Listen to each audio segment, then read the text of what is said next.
All right. Good morning, you guys. Happy Monday.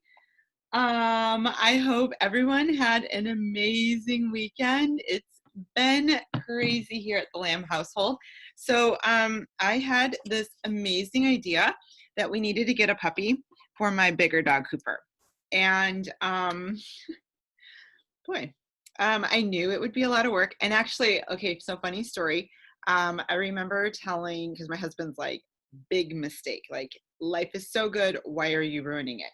And I was like, I'm not ruining it. Actually, to be honest, my Cooper is legit the love of my life. Like, obviously, besides my husband and my kids, my Cooper is my boy. Like, I love him so much. And I got to be honest, like, growing up, we had pets. I loved them all, but I wouldn't say like I needed to have a dog all my life. I wasn't that way. We got a dog when Jeff and I were engaged, and we did not live together yet. He was still in school, like in his last year of school, and I was working already. And so he wanted to get a dog. He was pretty lonely. Most of his friends had left. I'm just peeking on him. Had graduated. And so it was just him, especially over the course of a summer. And I was working and I couldn't come up as often as I wanted to. So he's like, I feel like if I had a dog, I'd feel so much more not so alone. And I'm like, okay, well, I totally understand that. So he went out, he found a basset hound who he had growing up. And that poor dog, he was just not trained well. Like, he went between my apartment and Jeff's fraternity. There was no rules put in place. He had no structure. I mean, it was just a hot mess. And he was a good dog. He did the best that he could for what he knew, right? However, as he grew up, he had a little bit of a temper. Like, he didn't always like everybody. He wasn't always the friendliest, but he was never mean or vicious. There were only two people in the world that he did not like, and that was my husband's friend Joe, and then my dad. Like, he hated my dad, and like my dad was afraid to even come in the house. But we had him with Maddie, and he knew before any of us knew that I was pregnant. He like wouldn't leave my side. It was the strangest thing, because he didn't like it wasn't that he didn't like to be with me. It was just that he had never been like that before. So we were very perplexed by that. Like, we didn't understand. And so, and then I finally realized, I was like, oh my gosh, I'm pregnant. Well, he knew. He kind of had that sense. And he stuck by me the entire pregnancy. Like, he protected me. He made sure that I was okay. I mean, to the best of his ability, right? We had Maddie. He was great with Maddie. Like, Maddie, he loved Maddie. He would lay next to Maddie. Like, when she would be on the floor, he would lay next to her. When she was in her little chair, he'd lay next to her. When she was in the swing, he would lay right underneath it, and the swing would go back and forth, and he would like protect her. He was always like between anyone else and the baby. Always protected her. Well, sorry, I'm just watching him make sure. Okay. One day Jeff was out of town, and I took Maddie and we went to my mom's to go hang out at her house for a little bit. And we came back, it was like 8:30 or so, and I brought her in, and we kept Winston was his name. We kept him when we were gone in the basement, because living in a fraternity in between my apartment stuff, he never was really well housebroken. Like, he couldn't make it for a long period of time. He didn't really worry too much if he went in the house. And we had a hard time breaking that when he got older. So we'd put him in the basement, so if he had an accident, I could clean it up much easier, and it wasn't on the main part of my floor. So every time we got home, we would let him upstairs, and we would have him in the room with us. And then he was great. Like, if he had to go outside, he would go to the door and he would go outside. If we were home, he had no problem that way. He didn't have accidents in the house. It was just when we were gone. And to be honest, I mean, we probably just didn't do right for him, right? So he probably just didn't know any better, because Cooper's great. Like, we have had no problems with him. So I came in, let him up. I was always really cautious with him, just because like I felt like Maddie was still very little, and I was trying to teach her like how to go up to dogs, even though that was her dog. I would always be like, okay, make sure he sniffs your hand, and I don't know why I always did that with him, but I just always did. We had dogs growing up a couple times, but my one dog was an outside dog. Like, he was like, we had since I was like super little. I didn't even know people had dogs inside. Had no clue.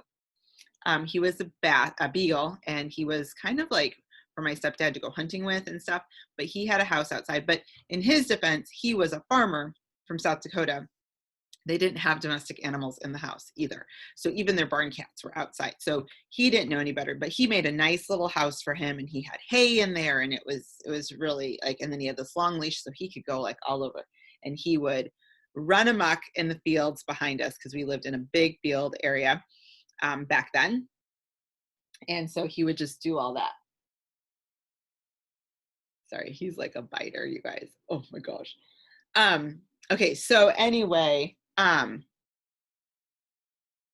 was how it was raised. And then we had another dog, it was a Dalmatian, who got kind of sick.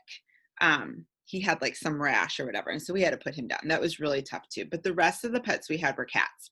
So, and that, there's cats are super easy. And I'm not a cat fan, not gonna lie. Sorry to people who are cat fans. So they're just not my thing. Like them, they're super cute, but I'm allergic to them, so is my husband. And so I've just ended up thinking they're kind of assholes. Sorry if you like cats, they just are. My kids love them, like they legit love them. Anyway, so we got Cooper, and the kids had been begging and begging and begging, and I just kept saying no, no, no, because I was like, I had such a, oh, let me go back to Winston. So I got home from that day. I let him smell her hand or whatever, and I literally, I mean, like, it was like, this is my wall, you guys. My fridge is right here. I literally put her down. He was wagging his tail, like hanging by her. She wanted water, so I took her sippy cup, which was right there, turned to put water in the fridge, and literally, as soon as I turned, I hear, row, row, row, row, and his mouth was completely over her head like this. It happened so fast.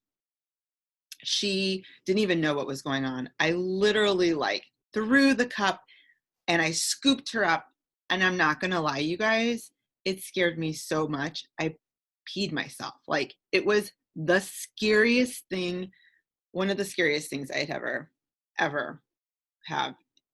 had in my life. And I was really mean to the dog. I was like, go downstairs. And so I like kind of kicked him a little bit in the butt to go downstairs into the basement. But he knew right away. Like, when I look back on it, he knew right away that he did wrong. I mean, his tail was between his legs. Like, he knew right away. But at the time, I couldn't even think through that part. Like, all I'd do is take her upstairs, and I was literally like shaking. She was okay. She couldn't figure out like what had really happened. And she was 3. So I took her upstairs. Like I said, Jeff was out of town. We went into our bonus room. That's where Jeff used to work a lot of nights. So when it was just me and her, we would go upstairs and we would watch TV together up in the bonus room, because I felt like I wasn't downstairs anymore. Like, I don't know, kind of spooked or whatever. But I just felt safe up there. So we went up to our space, turned the TV on, and I put her down, and she said, I get my chair. I said, sure. So she's crawling up to get in her chair, and I'm going to turn the TV on, and I noticed I had blood all up my arm. And I was like, oh my gosh. And I turned around, and as she's crawling up, I see it's down her shirt. And I just go over to her, and I'm like, let mama look in your hair, baby. And I couldn't really see anything, but there was like a bunch of blood like up in here. I called my mom right away because, like I said, Jeff was out of town. And she's like, oh my gosh. She's like, we have to take her to the ER. I'm like, I can't see where it's coming from. And my mom's like, we got to take her to the ER. So I said, okay. So I scooped her up. I'm like, we're going to go to the doctor. Okay. So I took her to the ER, and it was a very light puncture wound. But it was enough that there was some blood coming out. So he's like, it's not even enough to stitch it. He's like, but I'm going to put a little glue there, and it will seal it right up, and she'll be okay. But because I had to describe what happened, it was an animal bite. And so I had 24 hours, I think it was, to take my dog to the Humane Society, where he had to be sequestered for, I want to say, 7 days. And so I had to call my husband on the way home, and I had to tell him what happened. And of course, he was he was really attached to our dog. And of course he was upset about our daughter, but he was upset that he was going to have to do this. But he was like, absolutely, absolutely. But, he didn't see it. He wasn't there. That was really, really hard for him. And I was not very sympathetic because I had seen and had literally pulled his head off of our daughter's head. And so that was really hard for me. And so for the longest time, I said no to a dog. I just couldn't do it again.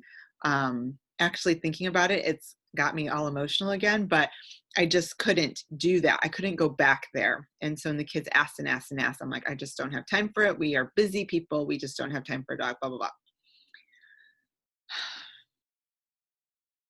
We finally gave in. It was about, he'll be 4 this October.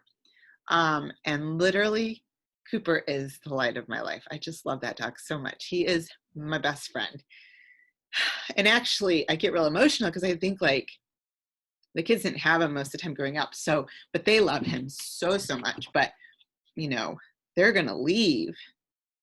Maddie leaves in 4 years and Tyler's here another 7, and Cooper's 4. So he will be with them until they leave. And then, I don't know. Okay. So anyway, so my big thing is like, he's like the sweetest doodle ever. Sorry, you guys, this is really emotional. I don't know why. He's going to leave, or he's 4. And sometimes he gets real, like, it looks to me like he's sad. And golden doodles are very, very social animals. So up until May, he's been like, he's a great dog. Like, we don't have to worry about anything. We are about 2 hours outside of Gurnee, Illinois, which is where Great America is. And so last summer, before all this COVID stuff happened, not this last summer, but the previous summer, we would literally we could drive up to Gurnee, to Great America, and spend an entire day there and come home super late, like 12 hours later. And my dog would be perfectly fine. He wouldn't have pottied anywhere. He wouldn't have chewed anything. Like, he is the best dog ever. Like, he's so, so good. So, the last vet appointment we took him to like a year ago, I was like, talk to me like how are golden doodles with like additional dogs, like how do they feel with that? And she's like, oh, golden doodles need that attention. They love it. They crave it. And she's like, and of course, having an additional dog helps their longevity. Like, they have a partner. They, have something to enjoy and look forward to together. And I was like, oh my gosh. So I had been kind of pushing Jeff and just kind of saying like, well, what if we were to get a second one? Like, it would really help Cooper live longer, and I'll have him longer, and it'll be like a buddy for Cooper. And I really think he can use it. And at the time I was still working full time. I'm like, we're gone all the time. I come home at lunch sometimes. And even then I'm running in, running out. And then we literally get home from work and then we're running to the next activity. And there's 2 different seasons in our lives during the year that he's not getting much attention. And so, after some convincing, I, during COVID, found a breeder who I was like, this would be perfect to do during this time. But of course that didn't work out because the pups were just getting pregnant in like April. And they weren't going to, oh, no. Yeah, in April.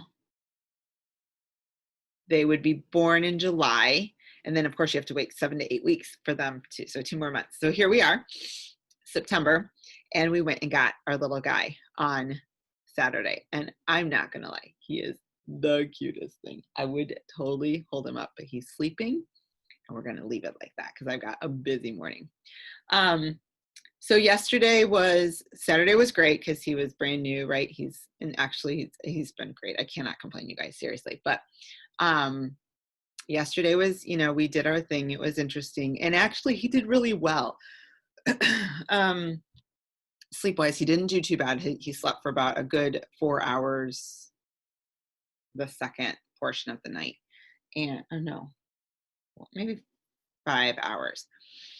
And then we had church and came home and we were playing with him a little bit. And then we went to football, and I was going to go to the football game and come home and let him out, and we were going to eat, but then we got invited to go out with friends. And so I said to my husband, I'm like, well, I should probably go home and let the dog out. And he's like, he'll be fine. we're only going to be gone for like another hour, hour and a half. I'm like, okay. Came back. I left about 4:30, came back about 8. He did great, you guys. He didn't potty at all in his little bed. Like, he did a really good job. But we took him out right away and he peed and pooped right away.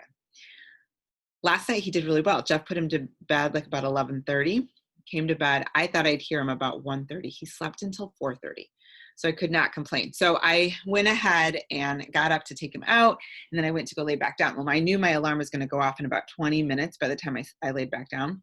And I'm like, oh my gosh, if I do that, I'm going to be even more tired, because if you've heard my or read 5-second rule, or have heard me talk about the snooze button, that was going to get my body right back into the swing of things. And actually, Jeff got up to use the bathroom because I was up and about, and he was like, so you just went ahead and got up? I'm like, yeah, because if I go back to sleep, like I'll struggle to get back up in 20 minutes. And he's like, yeah. He's like, I'm going to go back to sleep for a little bit. I said, okay. He did. He slept for another hour and a half, which his body went back into the deep slumber, and that's hard to get out of, which is what I was trying to avoid. So I've been up with this guy since 4:30 today. So I've had a little bit of Energize, not going to lie. I'm drinking my coffee now. I will probably have another Energize this afternoon. It's temporary. It's so temporary. But you guys, he's so cute. Super tiny, a little needy, but he's a doll. I love him. Okay. That's where the Lamb family is at. That's why it was crazy. Okay, I want to talk about a couple things. It's just been me on these calls, and I'm going to be honest. That's kind of sucky. Like, I really was hoping it could be something that more people would want to hop on, and that's okay. I know. I think a lot of our tribe works during the day, and that's hard to get on these calls. So we're going to finish out the month. So we're going to do 3 more, because we're going to finish up the book, and I'm going to talk a little bit about it every little bit of the way throughout the month. And then we'll kind of go from there. And then I will find another way to reach out and have community for us. If you are not in our message thread for Rise Up Empowered Nation, let me know. I'd love to get you in there. It is basically a message thread instead of necessarily in the bod group, for the people that want that a little bit of extra that little bit of extra help, so that they can kind of be pushed a little bit, encouraged a little bit, motivated a little bit, and lean into the group a little bit more. So we do have that available. So let me know if you're not in that. We will totally get you in that. Okay. So that's a really good one. But I want to talk a little bit about this book. Oh my gosh. Okay. Can I just tell you, I am loving it. I am loving listening to her story. Her story is phenomenal. We are through chapters 3 and 4 right now. There was a couple things that because I ended up having to do a little bit more reading this time, that I wanted to share with you that I loved when she said these types of things. She talked a lot about being motivated and being and how it's always hard to be motivated, and how just her own health journey has been hard. But she said that she won't always be motivated, so learn to be disciplined. Discipline is something I learned at a young age. You don't practice until you get it right. You practice until you can't get it wrong. That's discipline. I was like, dang, that is so good. And then she also talked about, physical setbacks and limitations. And she's like, impossible is a word that tries to break you. But instead of letting it break us, let us break impossible into I'm possible. Like, I was like, hell yeah, that's so, so good. I loved some of the tips she's dropping in here. Like, she's talking about like breakfast and soda and how those little things can make a difference. And then she's got little workouts that you can kind of jump in there as well. Chapter 3, she starts talking about what's holding you back. And so kind of like going back into her childhood and seeing what it exactly held her back and why she had a hard time going forward. It talks a little bit about going into, the portion fix and like what that's about and how you can start to turn your script around, which was really, really good. I really loved it. And then she also talked about like those affirmations, like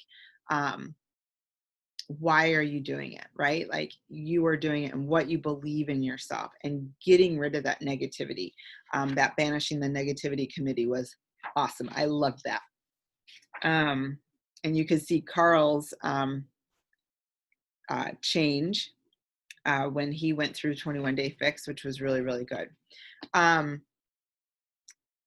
One of the things I loved with chapter 4 was having to sometimes go backwards in order to go forwards. I thought that was really true, because I feel like so many times it's hard and you're struggling and you don't know what to do and you don't know how to handle things. And so it's trying to figure that all out.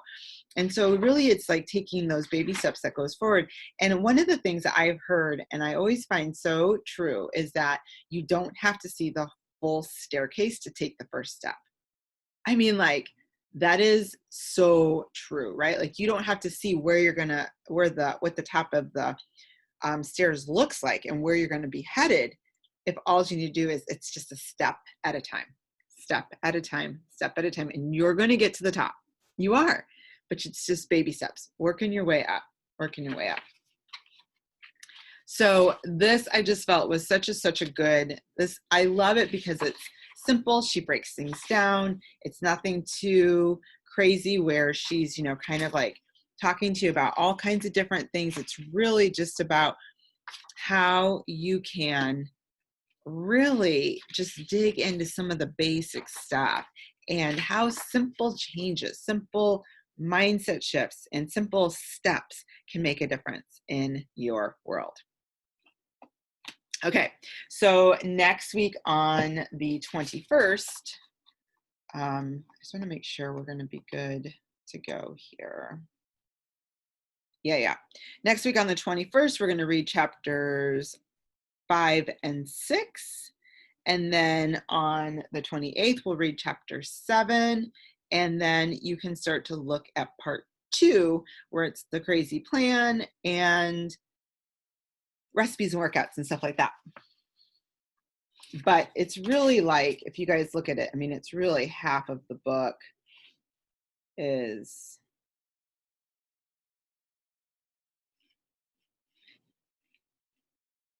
I was going to look to see here. She talks about so much.